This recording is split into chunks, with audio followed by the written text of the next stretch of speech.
মনে করো আমি ভিকটিম, আমার তুই খাওয়াবি, আমি কেমনে খাওয়াবি? ভিকটিম আমার বাড়ির দরজা আমি গিয়েছিলাম, দরজা আটকে নিয়ে আমার ঠিক আমি দরজা দিয়ে বের হওয়া লাগবে।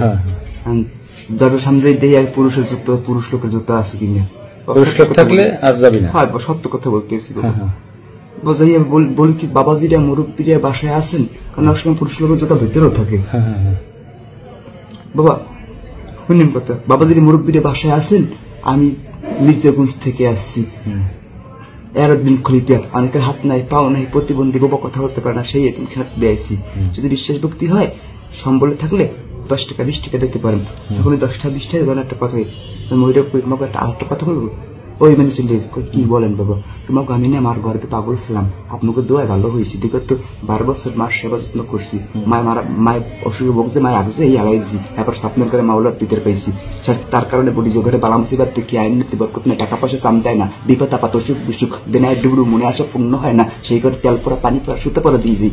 যদি পারো তোর এই ঘরের উপরে মুখদের কাপড় নাজিল হয়েছে, ওরা বেশিরভাগ মুখদের কাপড় বয়ান দিয়ে স্বর্ণ মূল্য বাইর করে, সত্য কথা বলি আমি। তোর ঘরে মুখদের কাপড় নাজিল হয়েছে, কেন নাজিল হয়েছে এগুলো তো সন্তোষ চাও, তাই পাগল 1 গ্লাস পানি পরিষ্কার পরিচ্ছন্ন ইমানের সহিত নিয়ে আয়।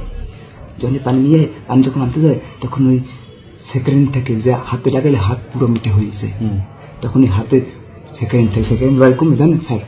আচ্ছা হ্যাঁ ঠিক আছে বুঝলাম, কত বার করো, জামার পকেটে থাকে বা যেখানে যাবে। আচ্ছা ঠিক আছে, বলো। আচ্ছা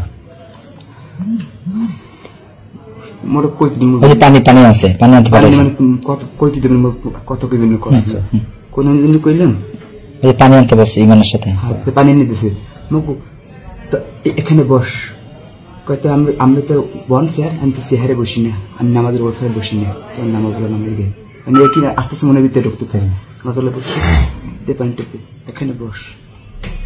একটা কথা বলি, অনেক ঘরে অনেক অনেক ঘরের পাশে অনেক ঘর থাকে, তারপর 1 কানে 10 কান 10 কানে 5 কান, আমি আইছি গোপন ভাবে, তোরা দাওয়াত করে তোকে দুয়ারে আনান নাই, এটা অলি আল্লাহর দাওয়াতে, রোজা মুখে নিজ গুণে তোকে দুয়ারে আসা হয়। তাই পাগল আমি কিছু কথা বলে একটু মন দিয়ে শুনিস, তাহলে কিছুটা বলে জানেন, আল্লাহ অলি, পাগল অলি, সেরা অলি, শাহেজি শাহি, আলিফ লাম মিম, জিন তুই আমার কাছে ঋণ, বরফির আব্দুল কাদের মির্জাগঞ্জ এরকম মক্কা শিব শোনাবে তবা তবা তবা, এই কইয়া হেবার ফু দেয়, হেবার কয় কি জানেন, তোর এই ঘরের উপর থেকে রাত্রেবেলায় দেয় ছেড়ে, যে সংসারে ঘরের উপর থেকে রাত্রেবেলায় দেয় ছেড়ে, সে সংসারে 1000 টাকা রোজগার করলে সে টাকায় সাম যায় না, পিছের সংসার পিছিয়ে থাকে, সামনের দিক জাগে না, অনেকে ভালো চোখে দেখে, অনেকে খারাপ চোখে দেখে, জমি নিয়ে মামলা মোকদ্দমা চলে, এটাও জমি দিয়ে মামলা মোকদ্দমা চলে, এটা জানছি কেমন হ্যান পেন না, ওই যে বাড়ির পাশে পোলামাই ইয়ারে অগতি ডাটা লওয়া হয়, ডাটা লই এই ডাটা যাই ওই প্রকাশ করা হয়, ওরা বিশেষ করে।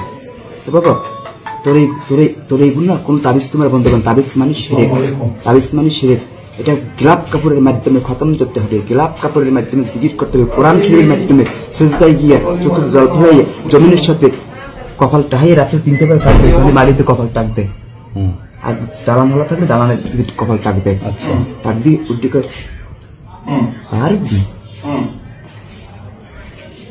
পারবি 10 গজ কাপড়ের 100 গজ কাপড়ের জন্য পারবি, 10,000 টাকা পারবি, তখন ওই 10,000 টাকার জন্য বয়ন দেয়, তখন 10,000 লই, কিন্তু 10,000 টাকার বয়ন তখন 10,000ই আনছে, তো টাকা আরো আছে, তখন আরো যে আছে 10,000 নিয়েছি নিয়ে এই যে টাকা 10,000 আমাকে দিয়েছো, মুক্তির কাপড়ের জন্য দাবি আছে কোনটাই না দাবি নেই, একটা কথা বলি মাগো, তুই 10,000 টাকা যে আনছো, ওই টাকা লোক তো টাকা আরো আছে তোর কাছে, 10,000 টাকা তুই লই গিয়েছো, বাবু টাকা লাগে টাকা আরো আছে, আমি আরো সম্বলে পানি দিতে দেখতে টাকা আরো আছে, বাবা তোর কপাল তো ছুটির দিন আসছে, পারবি তোর হইনে যে টাকা আছে টাকা নিয়ে আসবি, আমি ওই টাকায় একটু সুমা দেবো, আর ওই টাকায় যদি 50 কোটি 1 কোটি টাকা হয়, তা বাড়ির দরজে একটা মসজিদ করবি, আর মসজিদের পাশে একটা ইতিমখানা করবি, আর 200 ইতিম খাওয়াবি, গরিব দুঃখীকে সাহায্য করবি, পারবি? যদি না পারো তারপর ওই টাকা তোর গায়েব হয়ে যাবে এখন, আর তুই এখন জাগায় তোর একদম রক্ত ছুটবে, তুই দাওয়াত করে তুই দুয়ারে আনতে অলিল্লার দাওয়াত রোজা মুখে নিজ গুনে তোর দুয়ারে আসতে হয়, পারবি? হায় বাবা লইয়ে এই লইয়েছে হাই না। আচ্ছা যাই হোক, কাহিনী শুনলাম, আজকের কি ঘটনা, কেমন ঢুকছিলি আজকে এই যে বাসায়, এই যে বাসার থেকে তোমার ধরে নিয়ে আসলো, এখানে কেমনে ঢুকছো? এখানে ঢুকছি কেন স্যার, এখানে যে আমি কইছি মহিলার, তো মহিলা আমার কয় বা আমি কি ওই জায়গা জমি নিয়ে দণ্ড করে, মহিলার মনে জায়গা জমি নিয়ে ঝামেলা চলে, তুমি খেয়ে পারো? কোনো নেশা জাতীয় কিছু খাওয়া নাই? হ্যাঁ হ্যাঁ সেকেন্ড খাওয়াইছি। সিগারেট খাইলে কি নেশা হয়ে যায়? সিগারেট খাওয়াইলে মানে নেশা হয়ে যায়, আর মানুষ যা বলে তাই শুনে। আমের আমি যা বলবো আমি তাই শুনবো। সচেতন লাগে না? তুই কি আমারে বুঝাও? বাবা মোর পকেটে দানা আছে, যে পাঞ্জাবিটা হারাই দিয়েছে ওই জায়গায় পাঞ্জাবিটা এখন পড়ে। সিগারেট খাইলে নেশা হয়ে যায়, তুই আমার বুঝাও। সচেতন লাগে? এরকম কি খাওয়াইছো? বাবা ওই এটা তো যে ঘুমাই মিডে দিছি। পানি খাওয়াইছি, কিছু খাওয়াইনি। মিডে পানি খাওয়া, সেকেন্ড পানি বেশিটা ঘুনোরে খাওয়াইলে ঘুমাই যায়। এই ঘরে ঢুকছিলি কয়জন? আমি একা ঢুকছি স্যার, আর কেউ না। ঢুকছি একা, বাইরে একাটা। হালো যে যাওয়া ধরছে আর পোলায় আমার ধরছে, এই ঘরের ছেলে ধরছে। নেশা খাওয়া নাই? না, সেকারিনের পানি তাহারা খাওয়াইছি, ঘুমাইছিল কসব? সেকারিনের পানি খাওয়াইছি আর মাটি খাওয়াইছি। হ্যাঁ মাটির লাগে সেকারিন মিলেই এবার খাওয়াই দিছি। আরে